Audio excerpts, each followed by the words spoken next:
నోవాహు అనే ఒక వ్యక్తి ఏం చేస్తున్నాడంటే దేవుణ్ణి ఆరాధిస్తున్నాడు. ఉదయం లెగుస్తున్నాడు, ప్రార్థనతో తన జీవితాన్ని మొదలు పెడుతున్నాడు.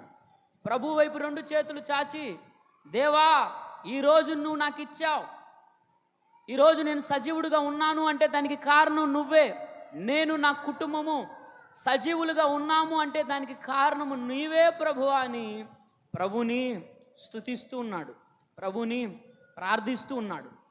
అక్కడున్న తరం వారందరూ అనుకున్నారు, ఈ రోజుల్లో కూడా దేవుడు అని నోవాహు ప్రార్థన చేస్తున్నాడు చూడు, ఈ రోజుల్లో కూడా దేవుని మీద ఆధారపడుతున్నాడు చూడు. తరంలో ఎవ్వరికి లేని ఒక అలవాటు ఈ నోవాహు కలిగి ఉన్నాడు. తరంలో ఎవ్వరికి లేదు ఈ అలవాటు, ప్రభువుని ఆరాధించడం, మందిరానికి వెళ్ళడం, ప్రభు మీద ఆధారపడడం. ఈ తరంలో ఎవ్వరికి లేదు కదా.